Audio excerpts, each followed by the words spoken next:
Hello friends, आज जिस topic के बारे में मैं आपसे बात करूंगा वो उसका नाम है कार्पल टनल सिंड्रोम।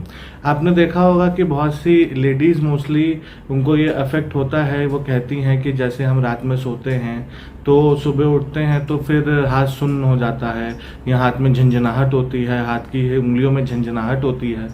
तो ये बहुत कॉमन सिम्टम है और मोस्टली ये फीमेल्स में ज़्यादा कॉमन है एज़ कम्पेयर टू मेल्स। तो कार्पल टनल सिंड्रोम के नाम से इस बीमारी को जाना जाता है, क्योंकि कार्पल टनल एक आप समझ लीजिए ऐसे टनल होते हैं, उसके अंदर से गाड़ियां जाती हैं। वैसे ही हमारे शरीर में भी टनल्स होते हैं जिनके अंदर से नर्व्स जाती हैं। तो यहाँ पे होता है कार्पल टनल। तो यहाँ से जब आता है नस तो उसके अंदर से यहाँ पे हमारी उंगलियों में पहुँचती हैं ये नसें। तो यहाँ पे जो हड्डियाँ होती हैं उसके ऊपर एक फाइब्रस बैंड होता है।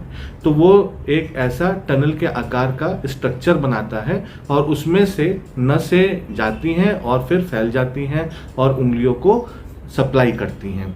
तो इसको कहते हैं कार्पल टनल की एनाटमी।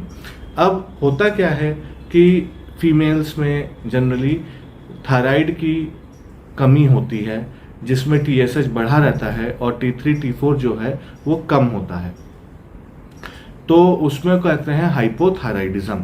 तो जिनमें हाइपोथायराइडिज्म की शिकायत होती है उनमें क्या होता है कि ये जो फाइब्रस बैंड होता है वो फूल जाता है, उसमें सूजन आ जाती है। या कई बार होता है कि कोई चोट लग गई उस वजह से सूजन आ सकती है। कई बार होता है बुखार होता है तो उस वजह से सूजन आ जाती है, जिसको कहते हैं इन्फ्लेमेशन। तो कारण ये सब होते हैं। कई बार कोई कारण नहीं मिलता है, मतलब थायराइड भी ठीक होता है, कोई चोट भी नहीं हिस्ट्री होती है लगने की, बट फिर भी पेशेंट को दिक्कत होती है। तो ऐसे में इसको डायग्नोज करने के लिए हम लोग नसों का टेस्ट कराते हैं जिसको NCV कहते हैं। अगर उसमें ये पॉजिटिव आता है तो फिर उसको हम लोग कार्पल टनल सिंड्रोम का नाम देते हैं।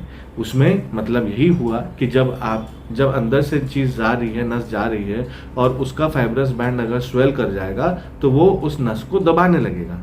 जो भी उसके नीचे से जाएगा वो दबने लगेगी चीज़। तो उससे क्या होता है कि जब नस दबने लगेगी तो उसमें जो खून की सप्लाई होती है वो कम हो जाती है और वो तड़पने लगती है और पेशेंट को झंझनाहट होना, सुनपन होना, नसों में दर्द होना, ये सब शुरू हो जाता है। तो उंगलियों में ये सब दर्द, सुनपन, झंझनाहट शुरू हो जाता है। तो अब इससे कैसे बच सकते हैं? इसमें बचने के यही उपाय हैं कि अगर थायराइड की प्रॉब्लम है तो आप थायराइड की गोली लेना स्टार्ट कर दीजिए। और दूसरा ये है कि इसको ज़्यादा ठंडे पानी में हाथ नहीं डालना चाहिए। थोड़ा हाथ को लटकाना भी नहीं है, ऐसे थोड़ा सही से ऊपर की तरफ ऐसे करके ही ज़्यादा रखें हाथ। और जिस हाथ में प्रॉब्लम है, अगर राइट में प्रॉब्लम है तो राइट साइड को जैसे सिर के नीचे हाथ रख के सो जाते हैं तो ये सब ना करें। ऐसी लेफ्ट में अगर दिक्कत हो तो लेफ्ट के नीचे हाथ रख के ना सोएं। और इसमें एक्सरसाइज होती है, जो बॉल दबाने वाली होती है, स्माइली बॉल, उसको दबा सकते हैं तो इन सबसे आराम मिल सकता है। अगर अब जनरली तो हम लोग मेडिसिन से ही स्टार्ट करते हैं ट्रीटमेंट, और मेडिसिन से आराम मिल जाता है, मरीज को कुछ और कराने की ज़रूरत नहीं होती है।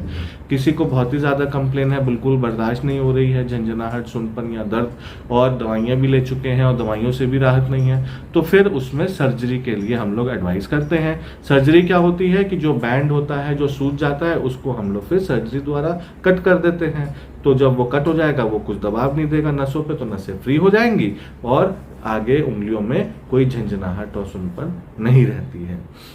आशा करता हूँ कि आप लोग को अच्छे से समझ में आ गया होगा। चलिए आज के लिए इतना ही, फिर मिलेंगे। टाटा, बाय बाय, नमस्ते।